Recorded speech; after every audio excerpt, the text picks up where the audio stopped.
Welcome, everybody. I'm Andrew Stuck. I'm one of the co-directors of WALC Listen Crate. WALC Listen Crate is a not-for-profit social enterprise, and we're making every effort, we hope, to promote and encourage people to make work on foot or to make work that should be experienced on foot. And we're part of the WALC EU Create program, Walking Arts and Local Communities. We're part funded by the Create Europe program, so we'd like to acknowledge that in this event. And as you know, we have 5 presenters who are going to present and presentations, and I'd love them to introduce themselves. So I'm going to start with Bill. Bill, I can't even know how I pronounce your name. Bill Psarras or Psarras? Two. It's the Greek letter. It's Psarras, but yes. Thank you. Okay, tell our audience a little bit about yourself. Yeah. My name is Bill Psarras. I'm an artist, and I'm working as an assistant professor at the Department of Performing and Digital Arts, University of the Peloponnese in Greece. My art explores poetics across different media, often combining walking performance, video and digital art, poetry, and installations. I did my BA here in Greece in audiovisual arts, then in University of the Arts, London, on digital arts, and then I did my PhD at Goldsmiths on arts and technology fields. And my art practice is often associated with walking, with the idea of hybrid flânerie that I explored back in the Goldsmiths years as part of my PhD thesis. And that's me. Great. Yeah, thank you very much. Hannah. Hi, I'm Hannah Stageman. I am also an artist. My day job is librarian. I actually work at Goldsmiths in the library there, so that's a nice connection to a film. My practice kind of looks at nature as culture from an everyday perspective, so the everyday encounters that we have, mostly from a rural perspective as well, having grown up in the country. Have done everything from drawing to printmaking, photography, walking, and land art as well, to kind of explore ideas. Great, thank you, Hannah. We haven't got Fiona, or have we got Fiona? Does anyone find Fiona out there in the... Hi, Andrew. We are. Well done, Fiona. Hi there. Hi, everyone. Sorry, I'm just trying to get comfortable. Just woken up. So yeah, look, exciting to be here. I've been working in the public art realm for over 30 years, really, doing permanent and ephemeral work and working in community programs for, cultural institutions, libraries, galleries, museums, archives, etc. About 8 years ago, I started night walking or running projected night walks. And I think night walking is a genre all of its own. And yeah, look forward to talking more about it. Great. Thank you very much, Fiona. And thanks for getting up so early. Tamsin. Hello. Very nice to see you. Thank you very much for having me. I am a walking artist based in Edinburgh in Scotland, and I do a lot of different, I use a lot of different media depending on what the walk tells me or what comes out of the walk. And tonight it's a stitched map about looking for a hidden river. Thank you. Terrific, thank you. And Petra Johnson. Here we are.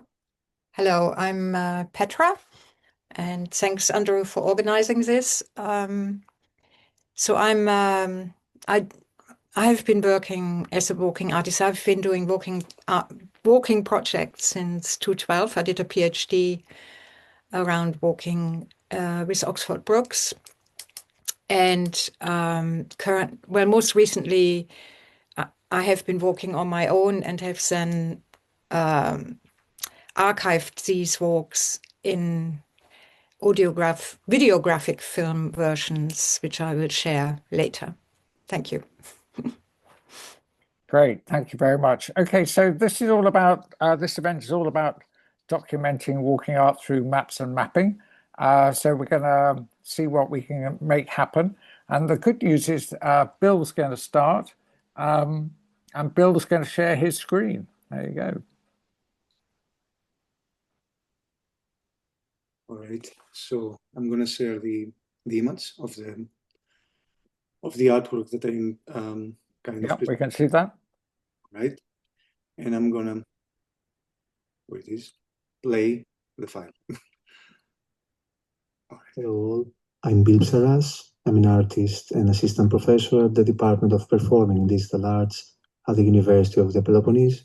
My art practice explores poetics across different media, often associated with aspects of the city and wandering as metaphors for the human condition, bringing together the geopoetic and the technological through performances, installations, digital art, and poetry. Taking into account the concepts of flânerie and psychogeography that are part of my interest since the UK years that I did back in my PhD at Goldsmiths, exploring a personal concept of hybrid flânerie, as well as the dual nature of working as both a poetic and political act sometimes within the physical space, the following questions arise. What might be the impact of these aesthetic practices upon the virtual space of Google Maps in the 21st century? So I intend to explore this inquiry through a personal cartographic project. As I said, in brief, the map work constitutes a virtual peripatetic exploration, a virtual performance, a collection and reconstitution of the uncharted, aimed at creating a fictional new territory without a name, no name. It serves as an ode to the meaning of place, perceived not as a static locale, but as a process in a continuous becoming. The creative process began with aimless virtual wandering through the digital map of the city of Athens in Greece, positioning my digital self in the vicinity of the Acropolis and traversing the map's surface. I encountered a small road, a small path that remained unmapped by Google. It was labeled as unnamed, no name. Starting from such a central and historical locus, my virtual peripatetic kind of method was conceptually saved by an exploration of these unnamed streets.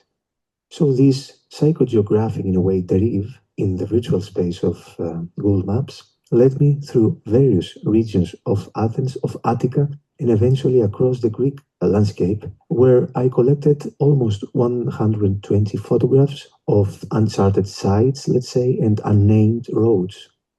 These photographs, these stills, functioned as visual fragments of locations that lacking identity or memory if we consider what Marc Auzet proposed in his concept of known places. Navigating the virtual space of Google Maps facilitated an intriguing convergence between my roles as an artist and, in a way, as an instant cartographer. James Corner describes a cartographer as a nomadic figure who drifts around the obvious, as he said, to reveal the hidden. This perspective resonates with Benjamin's poetic metaphor of the flaneur as a kind of botanizing on the asphalt. So my personal botanizing within these unmapped streets manifested as a poetic process of identifying, focusing, and collecting the unobserved, the uncharted in terms of Google. Furthermore, the process of reconstructing hundreds of these fragments from virtually unnamed places highlighted a political dimension of cartography and virtual walking, echoing Jacques Rancière's view of the political not as a struggle for power, but as a poetic reconfiguration of the distribution of the sensible. The street has long served as a spatial paradigm for research and artistic practice, of course. It connects, it divides, it acts as the most immediate platform for the unfolding of social life, while the naming of a street reveals kind of geology of collective memory, the unmapped virtual version creates the conditions for further reflection on issues of identity and memory with poetic and political implications. As illustrated in the image, demonstrated the poetics and politics of creating a new place. It depicts an island with numerous roads and sites awaiting for naming. It is a new, almost utopian territory derived from virtual walking, featuring all these roads, all these ports, all these potential cities, villages, and small neighborhoods, arranged with a kind of geological approach, arriving at a place of potential and future becoming. Hello all, I'm Bill Psarras. I'm an artist and That was Great, thank you very much. That was very good, very interesting. Okay, next up is Hannah Stageman. Now we're going to try and run it through my machine, but if not, Hannah is all set if need be to run it through hers. So just bear with us as we hope we can make it happen. And this is at much quieter volume, so you might need to change the sound on your own computers. I am Hannah Stageman, and my practice draws upon the history of landscape, looking at nature as culture and the perceived divide between them. Growing up in a rural area, I am drawn to these types of landscapes and the edgelands and in-between lands they surround. I use various media to explore ideas, such as drawing, printmaking, photography, installation, walking, and land art. I will be talking about my Evening Walk series, which is a set of postcards using my own photographs, collaging found landscape painting postcards and tracing maps to overlay them. When lockdown started in March 2020, we were allowed to go out for exercise once a day. As the clocks had gone forward, we did this at the end of our working day, walking to keep warm and creating a new daily ritual. We had also moved in the winter before lockdown and hadn't explored this new part of town, so it also became a way of coming back to the local and getting to know the area. I photographed as I walked, taking in the changing seasons as we were heading into spring post-equinox. These photos would go onto my Instagram stories, and I would choose upon to post. Instagram became my new sketchbook for the next few months, and showed a landscape that I had heavily edited. It showed a bucolic rurality, akin to something from the 19th century, with the odd bits of 21st showing through. And although unconsciously at first, but through developing the project, I started drawing heavily on 18th and 19th century landscape painting. Alongside these photographs, I created a map for each day, tracing a 1 to 25,000 scale OS map of the area, outlining my walk and highlighting certain features on the map. For example, this could be the parish or field boundaries, contour lines, roads, place names, or bodies of water. Tracing in white ink has long been a part of my practice, and it felt natural to carry on in this way. I soon built a sketchbook of over 100 consecutive walks from March to July, becoming more sporadic through August. I had 3 routes I took for my walk, between 1 and 3 miles, and as they were circular, they created these shapes which became reference points for creating collages from the landscape paintings I had collected.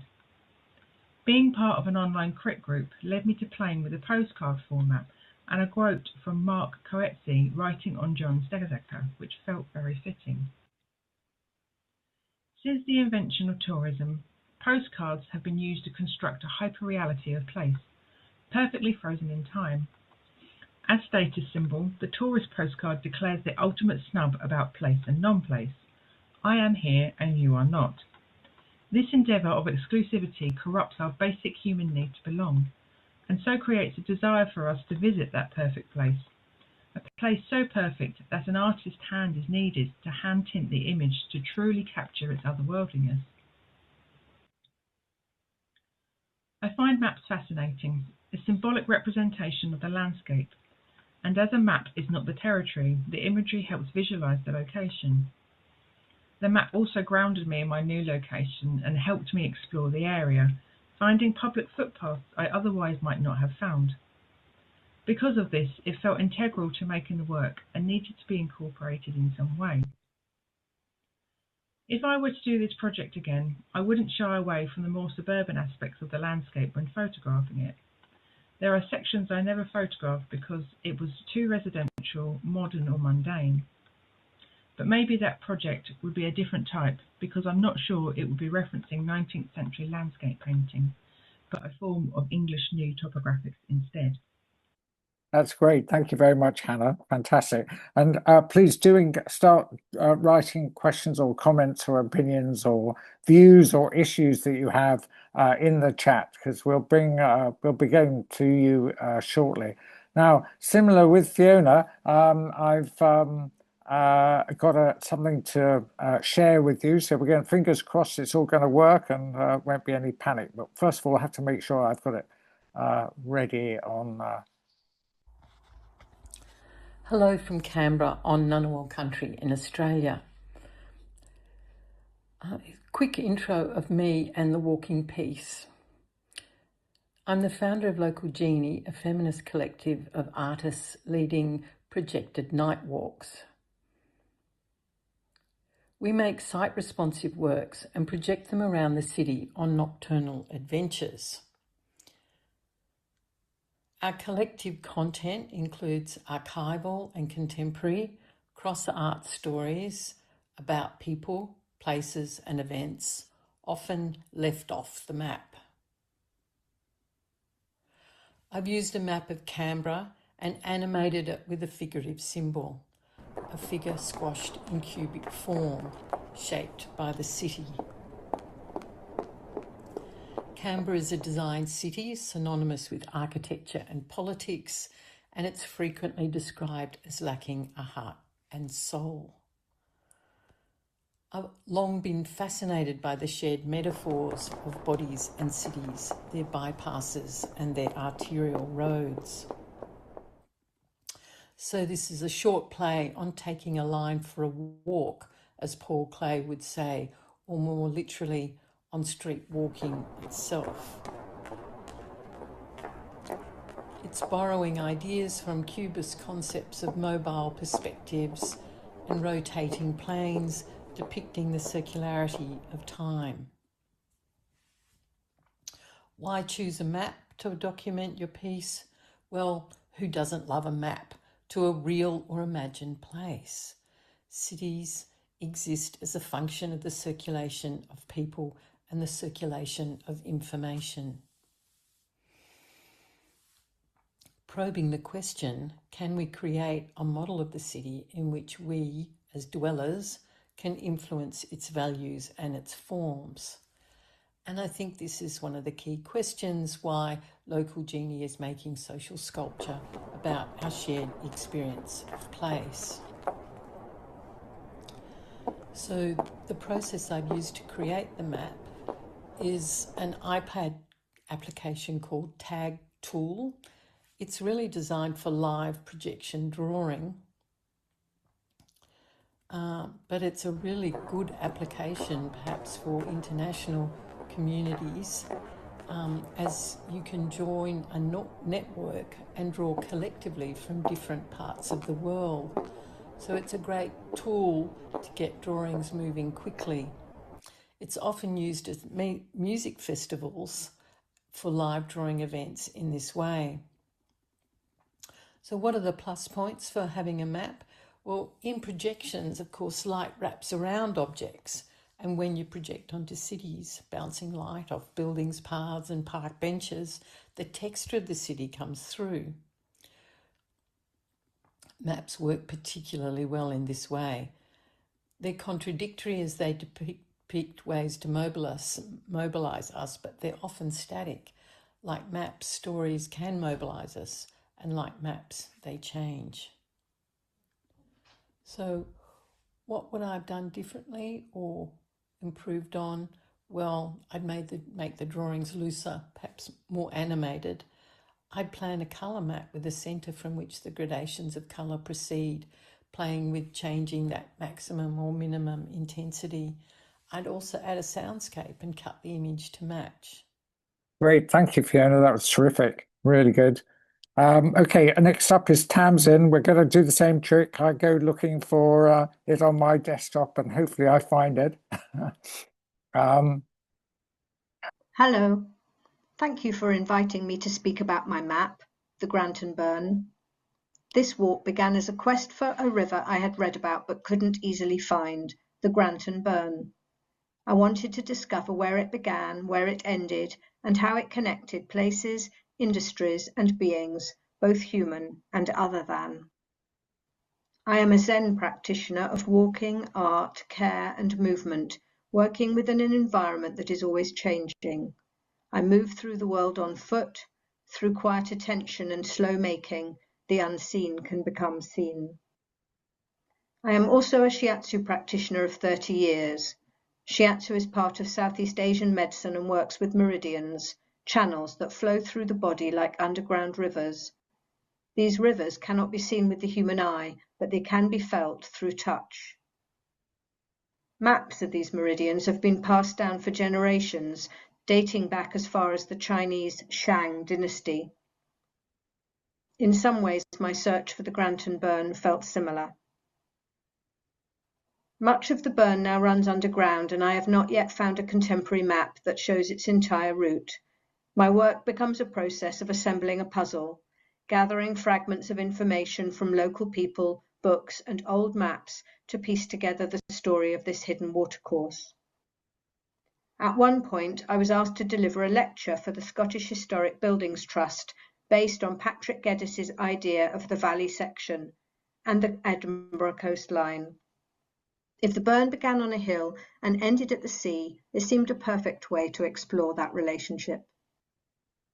I hoped that by spending time walking with the river, I might develop a sense of it, perhaps even trace its route through roads, buildings, and new developments. I was trying to bridge the unseen and the seen to materialize the burn while also documenting the walk itself. The map is a representation showing the chi of the burn. When I walked, its energy felt ebullient. It seemed excited to be met, as if it was enthusiastic to be followed and wanted to show me. Despite, or perhaps because of the pouring rain, it drew me on at some speed. The result is a stitched and embroidered map. It represents moments when I was physically present in the landscape with the river, measured by footsteps, not from an aerial perspective, but from human and animal eye level. I also wanted the map to reflect the many beings of Granton. This is a place that has continually changed, once agricultural, then a sense of industrial activity, later left to become wild and neglected, now undergoing redevelopment. Along the way, I collected images and sounds, recorded bird song and the wind in the Scots pines. The stitching itself took about a week of full-time work. I was mostly in silence, so I could listen as it formed, almost as if the burn itself were murmuring through the fabric. Today, the map hangs at Riddle's Court, the headquarters of the Scottish Historic Buildings Trust. When I finished it, I was surprised. It appeared brighter, more childlike than I'd imagined. Perhaps I could now make a different choice, but then it reflected both myself and the burn more honestly than maybe I expected. The Granton Burn map is an act of activism. It brings together the actual, the imagined, and the past. I dedicate it to the community of Granton, among whom I live, in all their variety and form, past and present. Thank you. That's great. Fantastic. Okay, finally, it's Petra.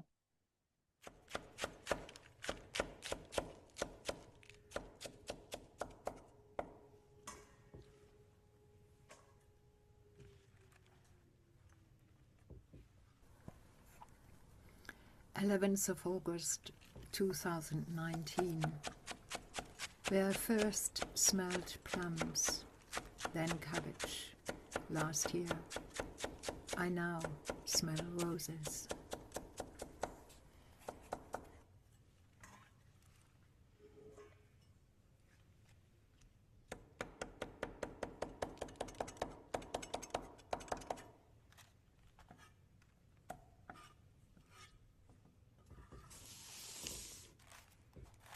It has been said, I do not know by whom, that after a while a walker sings, he or she is still, and it is that which is around that moves.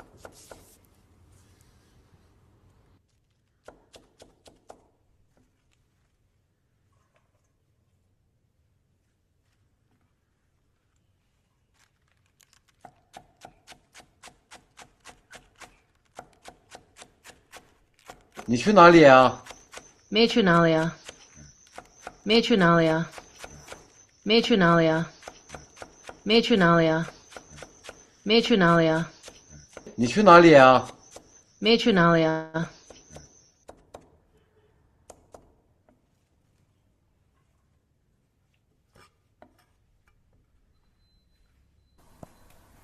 你去哪里啊? Where are you going? A gesture, a circle that embraces the West. How?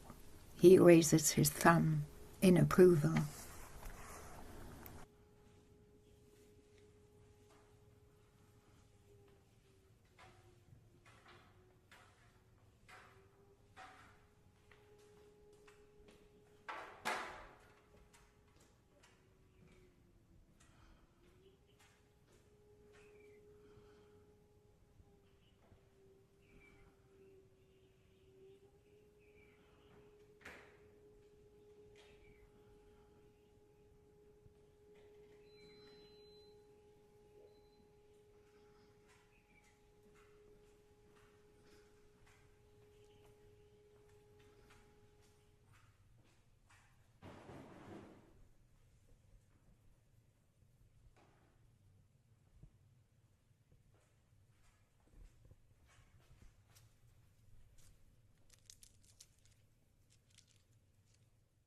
Extending from a cycle of 8 film essays, this project transposes a choreography of belonging, time merged with space, from a valley in rural China to a public park on the edge of the Black Country.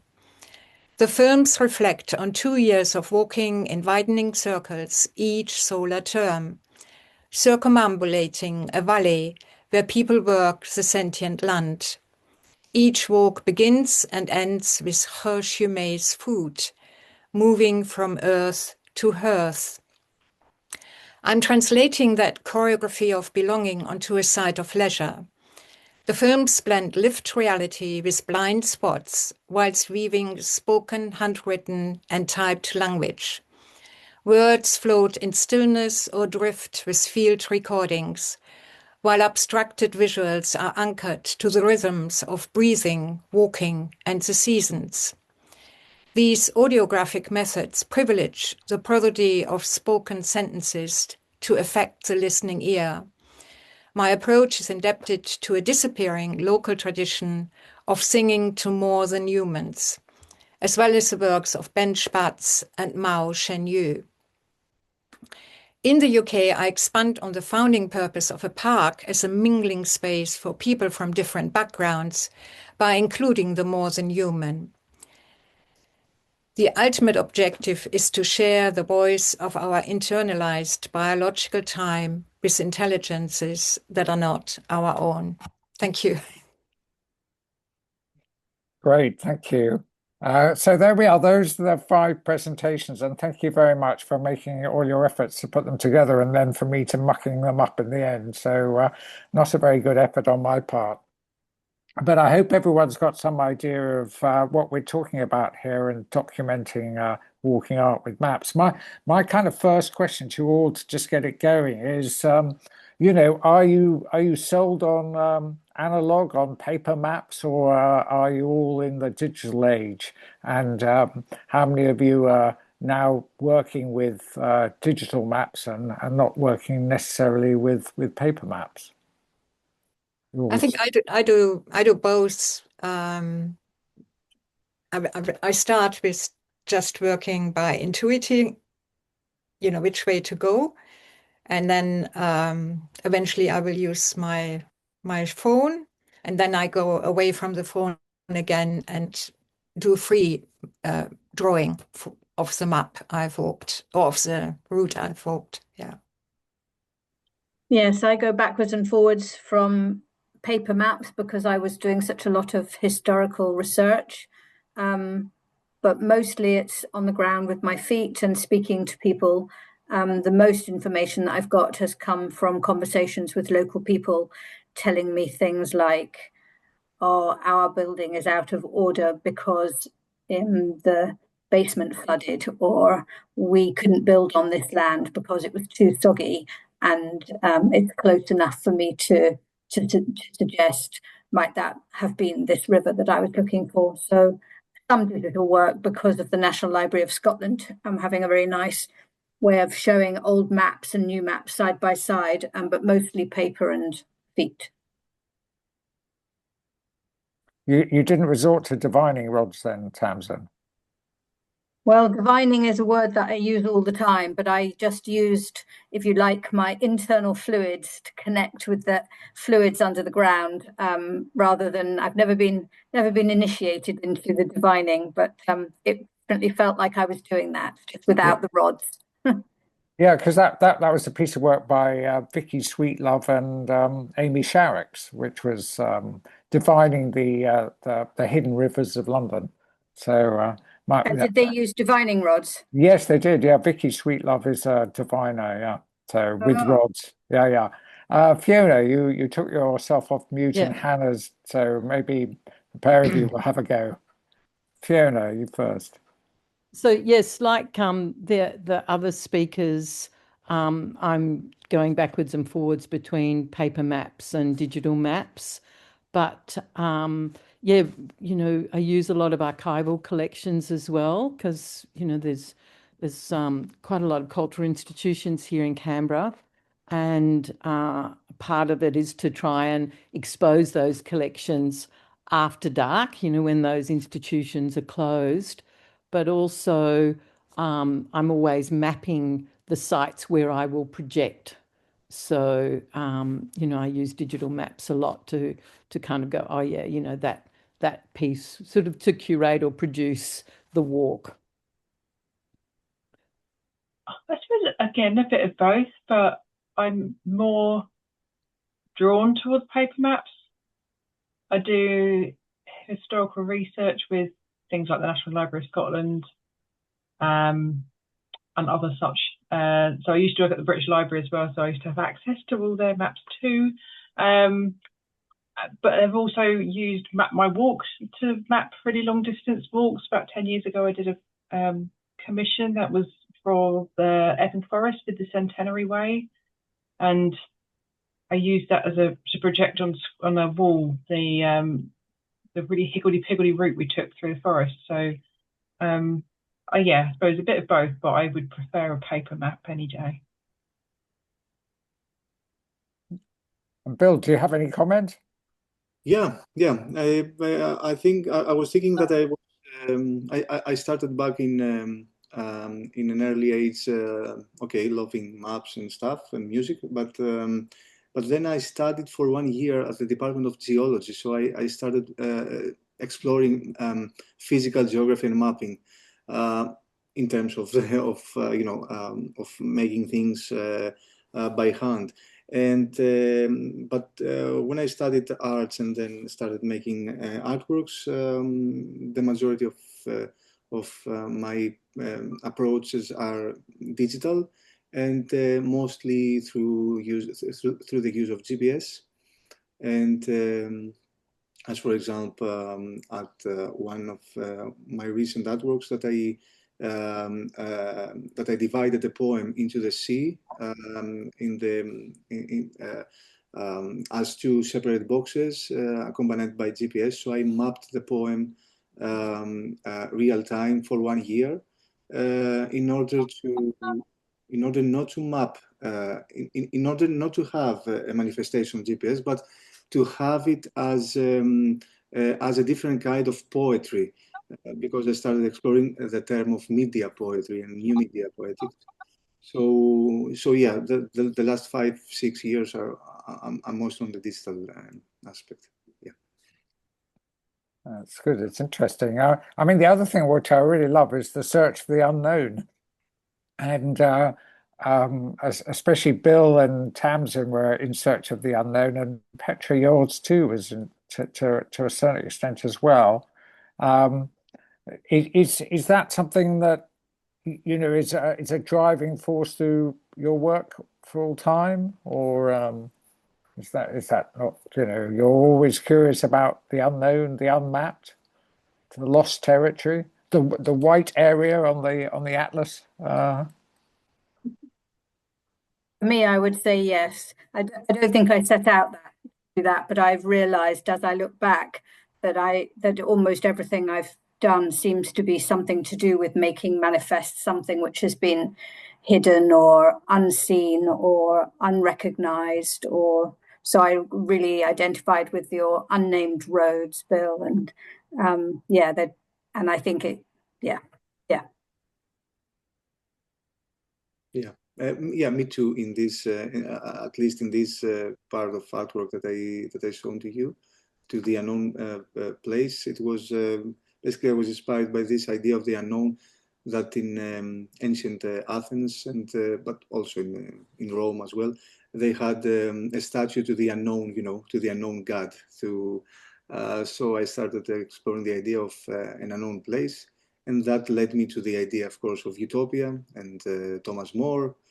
And then I found the very beautiful words of no plasia and go plasia. I'm not sure if I pronounce them well, but meaning the non-place and meaning the go plasia, the becoming of the becoming place, and the good place, the utopia, the F-topia. I'm sorry. So yes. Yeah. Okay, sure. Yep, keep going. I was just to respond to that. When you said to come up with a final question, my question would be really how to make a felt map. So this kind of the unknown, in a sense, is also that which is not felt maybe, or which we don't know how to feel. And to me, it's very much connected with the seasons. And because I spent time in China and you have 24 seasons there. And this awareness that, you can actually, if you are not in an urban area, if you're in a rural area, these definitions of the seasons are so precise. So you have a season which is called the awakening of insects. And every time I was there for 2.5 years, so each time on the first day of that season, a fly would land on my hand. It was dot on time. But it is only possible to experience it in a rural context, really. Oh, you put yourself on mute, Fiona. You were off mute, and there we go. I'm losing the plot. Sorry. Yeah, look, one of the things that we're really trying to do as a collective is to, bring up stories, as I said, that are left off the map. So, all those contributions made by women, by LGBTIQ, different, more diverse, perspectives of the city. It's all underfoot, but often invisible. And so it's, just a really exciting to find, all these connections between places that, particularly when I've lived in the city for a long time, I didn't know about, and how you as a local can kind of share that with other locals, but also with visitors to, I suppose, give them an induction to another city that isn't immediately visible. And am I right in understanding, do your projections literally light up places that are in the dark? Yes, that's right. So we have a mobile projection system, which is pretty untech. It's basically a projector pram. And we are like a sort of guerrilla girls. We sort of go into the city, and we've also gone into a cork forest, 100-year-old cork forest here, and that was, really beautiful event, where we had sort of projections throughout the forest. People really loved that. I think it keyed into some kind of deep Hansel and Gretel sort of thing about, going into the forest at night. But of course, people don't experience the dark in the same way. And they're things that I'm really interested in kind of trying to create experiences that provide perhaps a less nervous way for people to, enjoy and wander at the city they live in.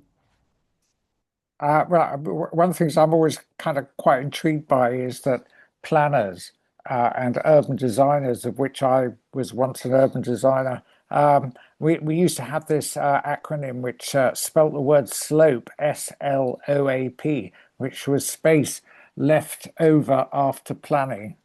It's sort of a bit of an indictment if you're a planner to find any space that's left over after planning, because you're meant to have planned all the space. So it's sort of a kind of weird sort of thing, but there are lots of those spaces in every city that you come across.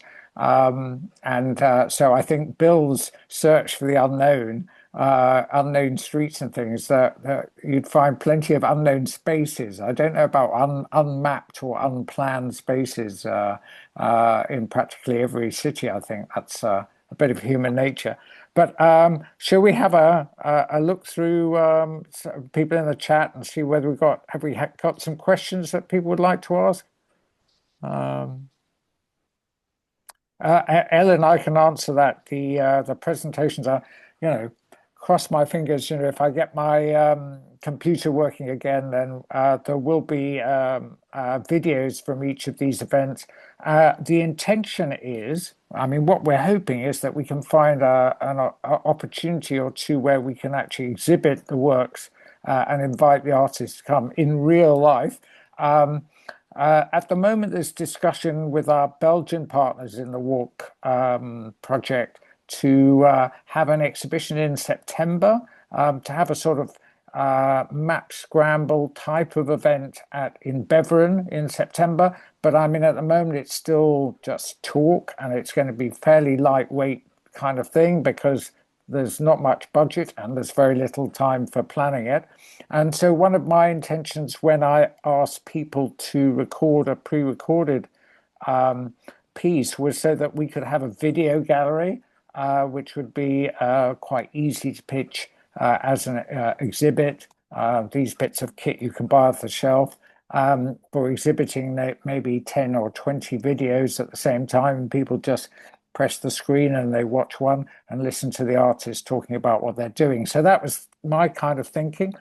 But subsequently, a further discussion with the Belgian partners is they've revealed that there's a new cartographic museum in Belgium. It's only been open 18 months or something like that. It's fortuitously called MAP, M-A-P, and they're hoping to have discussions with them about setting up a considerably larger in real life exhibition of walking arts mappers for 2028-29. But that's a long way ahead and there's a lot of talk. So that's the plan anyway. And Anne-Marie Lopez, do you want to say something, Anne-Marie? I was actually just asking Bill about his divided poem. He sent me a link, which I was just having a look at, which looks amazing. So I wasn't quite sure if he was being metaphorical, but it seems that he actually writes down the poems, breaks them into little pieces, has GPS tracking, and when he throws them into the sea or places them gently, I'm not quite sure, he can track where the pieces of the poem go. It's such a beautiful idea. Yeah. I was interested in the idea of because in the idea of walking, in the practice of walking, I'm 10, 15 years now. But at the beginning, I was interested in this idea of flaneur and psychogeography. But then I started looking at these processes, at these verbs as processes. You know, walking, writing, stitching, as your work, Tamsin. I was looking at the weaving, and then I took that verb of drift, literally. See, Yeah. of drifters, huh? Yeah. It's such a beautiful idea. I mean, I just love that the water is part of the process of taking the poem. And do people ever find fragments of your poems? Do you ever find where they've washed up? Or the piece that I shared, I did it once. It lasted 1 year, let's say, because I wanted not to intervene in this yes. Of process. The first aspect of poem was found the next day, and the other was kept for 1 year in a remote place. Wow! I left it, and I was recording it through a special website in order to see if the sea will take it, but it didn't take it. You know. So I was interested in the idea not just to map just a box in the sea. You know, this is the easy part, but the idea of what does it mean to place a sentence from a poem in the sea, and the journey of this sentence, if I can think that the meaning will shift to a new one. You know? Yeah, and it's sort of like this idea of how language itself spreads, how it drifts to different places, you know, through sea journeys, throughout history, and fragments of stories and of poems, that things that would have been recited, that sailors might have brought, that might have been pieces of text. Yeah, what a fantastic idea. I love this. Yeah. Are there still fragments out there somewhere? No. Oh, it's a shame. I thought I might find one day. I mean, the first fragment was found by a woman and a kid, but the police called me, you know, the next day. Okay, well, sorry, I was going to say, Fiona, your projector pram is getting a lot of comment. I wonder whether you want to tell us a little bit more about the projector pram. I'd like to just chip in that I always remember that a fantastic animation film, Belmont Rendezvous, where the guys go cycling and then they cycle the cinema.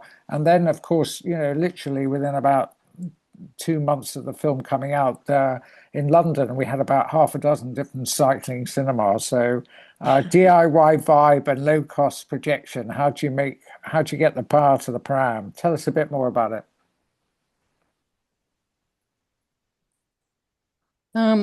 Yeah. Okay. So yeah, it's very low tech. It's actually probably going to lose a bit of status here. It's actually a dog pram. It's 50 kilo large dog, and it's just hardwired.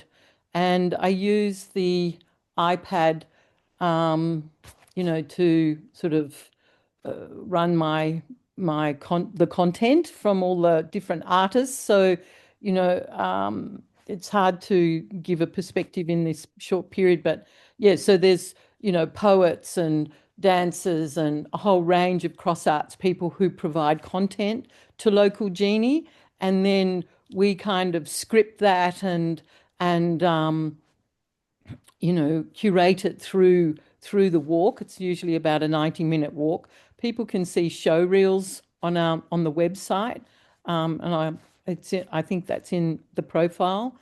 Yeah, so yeah, I'd love to have a projector bike, Andrew.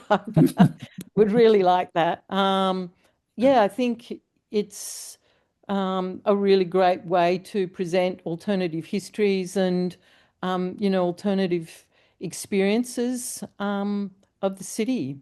So yeah, I know there's people working around the world in a different way, but yeah, interesting. Yeah, sounds brilliant. Oh, well, thank you very much, Fiona. Matthew, do you want to tell us a bit about what you've written? Yeah, so if this is kind of very much an open question to can anybody wants to sort of jump in, I guess. But I was kind of thinking there seems to be two perspectives involved here.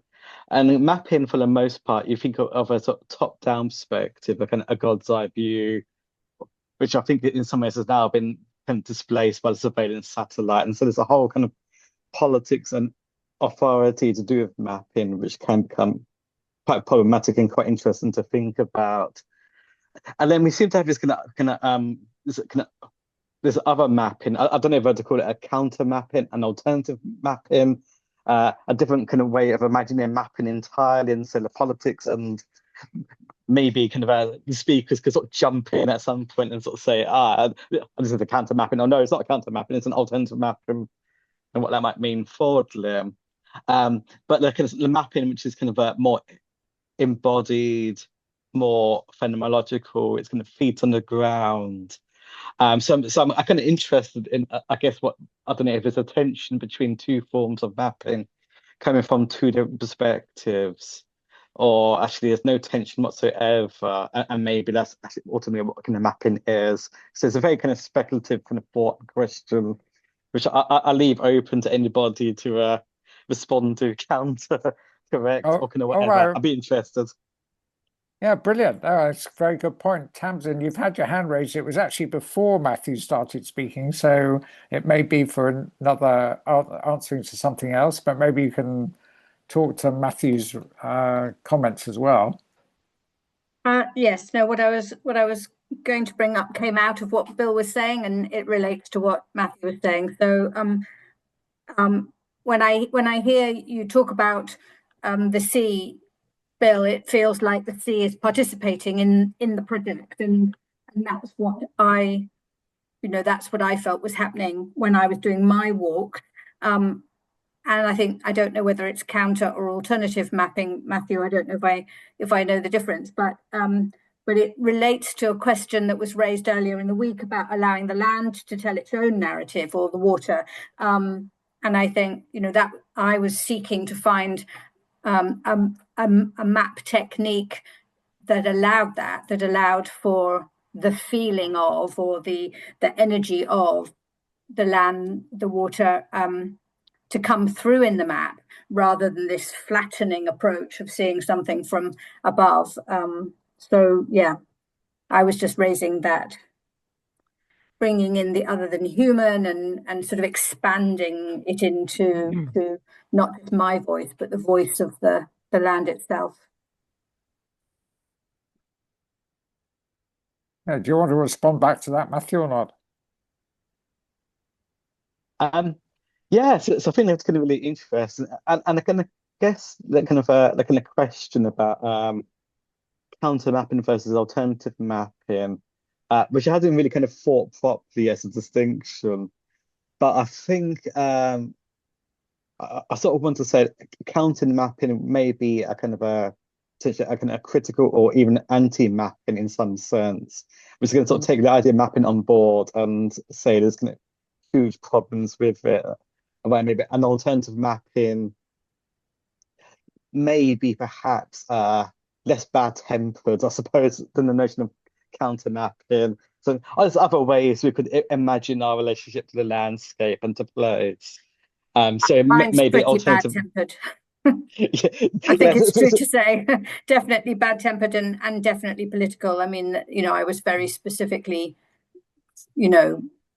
trying to find and allow a different way to map. And something which somebody said earlier about feeling, for me, the actual stitching and the fabric and the thread allowed me to somehow inhabit some of the feeling that I had on the walk that came from the river in the map itself. And yesterday we were talking about whether you could, or sometime we were talking about whether you could use the maps we'd made to then redo the walk, and you wouldn't be able to use mine to trace it, but maybe you would get a feeling enough that you could go off on your own search and see where you thought it was.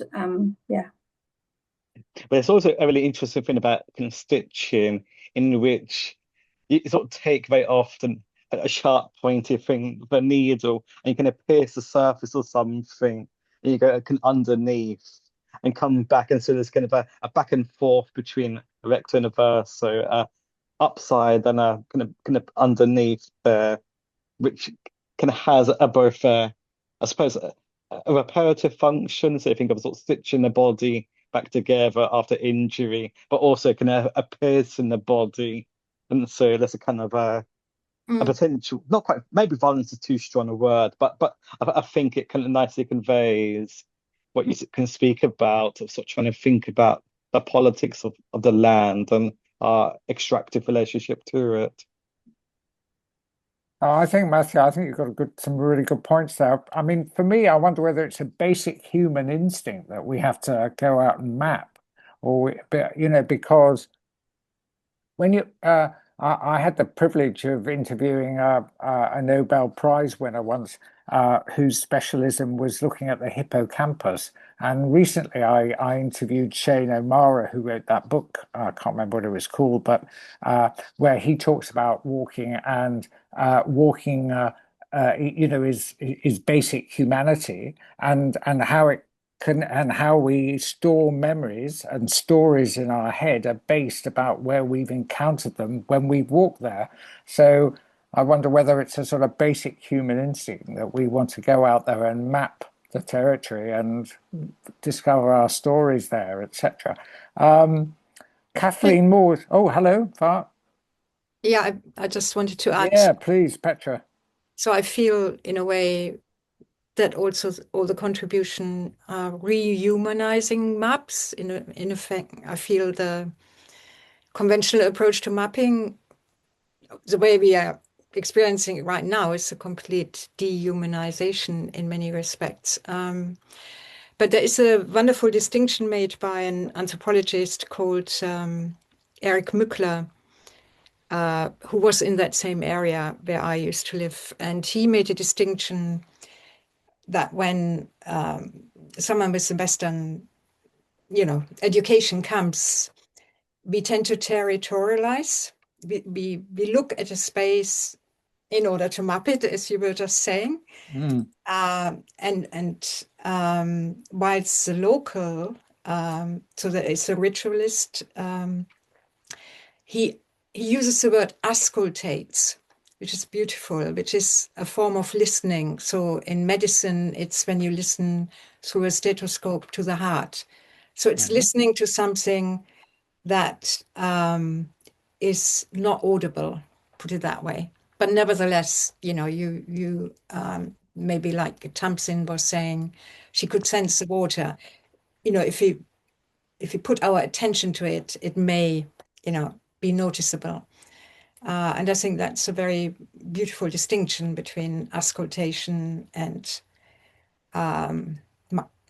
he does it surveying. He makes a difference between surveying and auscultation. Yeah, that there are other ways of mapping the land or the environment. Yeah. Oh, brilliant. No, Fiona, you're being asked by Greg as to how much of a band of bandits you are, or guerrillas. Do you go out and project without permission? Now you put yourself back on mute again. You're doing your muting around the wrong way. Okay. Yeah, look, a bit of both. So, I'd be out testing sites and playing around with the city. But in the past, we've tended to work with festivals. So, we would be in festival programs, design festivals, Canberra Art Biennale, things like that. So, we're part of a sort of broader public art conversation. So a bit of both, really. But so it's really in community with, the artists within the collective of local genie. And Fiona, you mentioned a couple of books there. You really know how to press the button there, because you mentioned Flat Land by Noreen Masood. And Was it you who put that there? No, it wasn't. It was Kathleen. Oh, Kathleen Moore's. Well, Kathleen mentions Noreen Masood's Flat Land, which I can say is an incredible read. And we had Noreen Masood as a guest for an online event, and guess who failed to record that one? So that's not so good. And sorry, yeah, Fiona, you mentioned Matthew Beaumont, Night Walking, which is interesting because it was meant to be a 2-volume piece, and he's never got around to writing the second volume.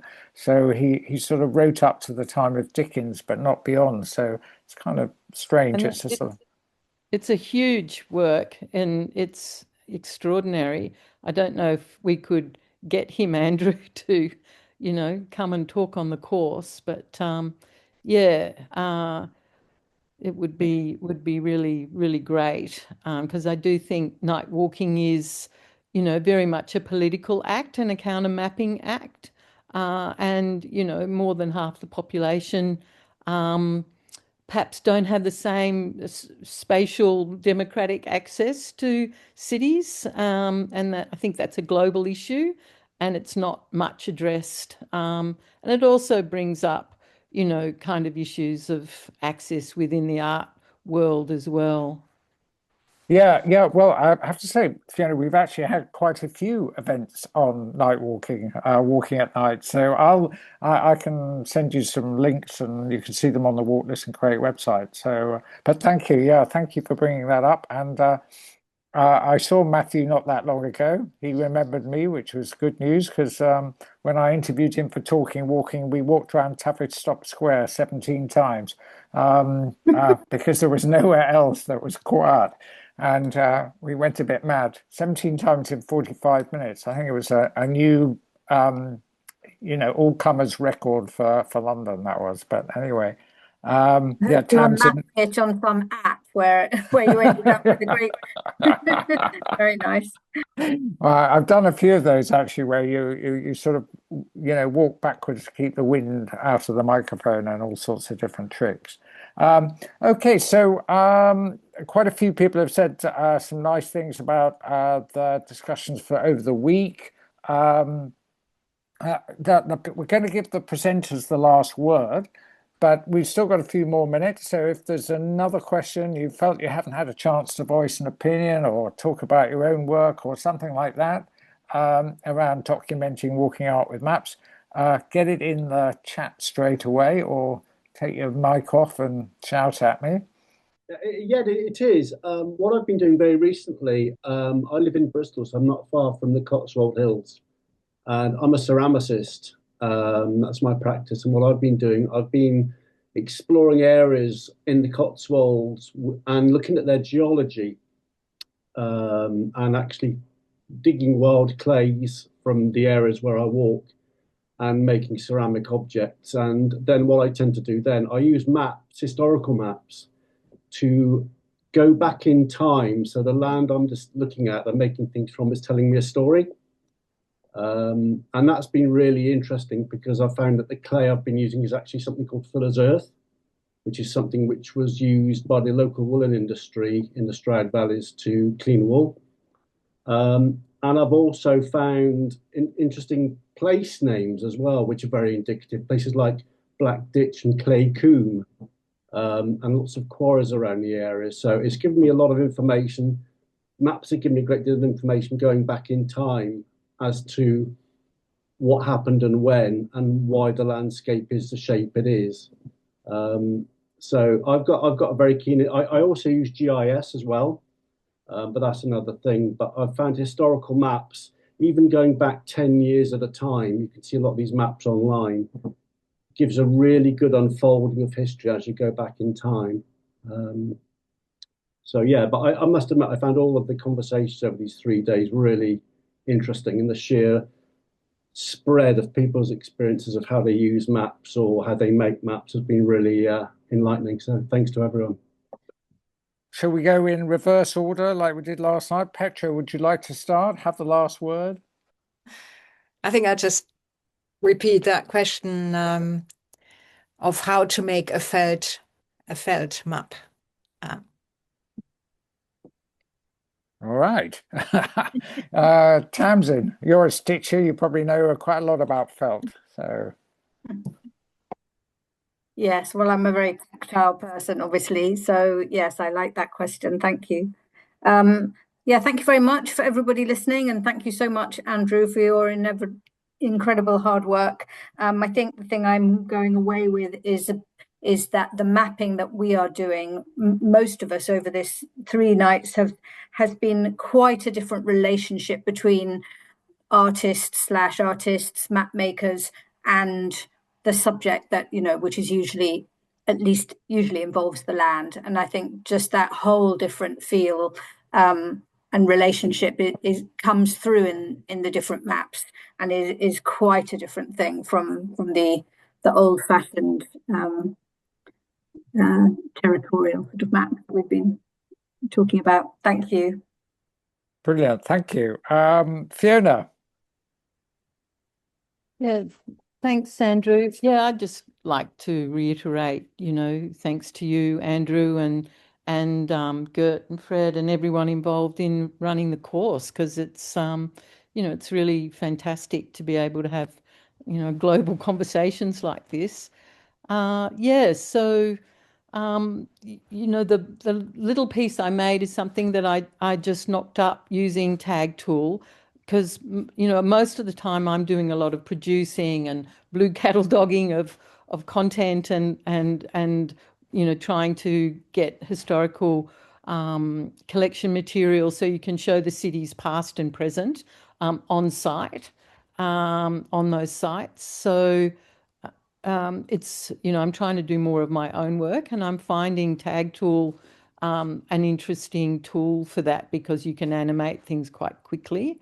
And I think it would be really interesting, because I have seen people use it, like in Brazil, Japanese people come into a Brazilian festival and they're all drawing collectively, and yes, quite amazing that people can collaborate in that way. But anyway, thanks, Andrew.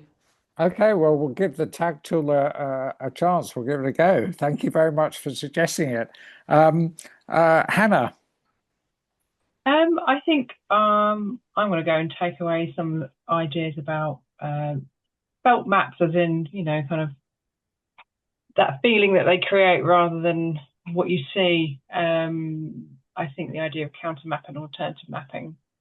I think all our maps are really quite personal, although they look quite map-like on the surface. They're all very individual and speak to our own experiences. So yeah, I'm going to go and think about that a bit more. Great. Okay, thank you. And Bill. Yes, and so my thought is that departing from what I searched in the past, quite often with the metaphor of botanizing by Walter Benjamin, I think that I use it often as a kind of mapping technique, let's say. And when I say botanizing, it means other processes of collecting, of exploring, of be attentive, to the details, or be attentive to the peripheries of things. Sometimes, so the first bulletin is this: the idea of some metaphors like botanizing as mapping tools or devices or verbs, I don't know. And the second one is to think of the map as not only as a surface, but also, if we can think of it as something more deeper, something that has depths and heights. And that is also a metaphor for walking, because of course we are not walking, in a flat surface. Walking is something more. That's it for now. All right, no, it's really good. Okay, well, look, thanks everybody. Thanks for joining us during the week. a big thank you to all our presenters. There were 15 of them in all, and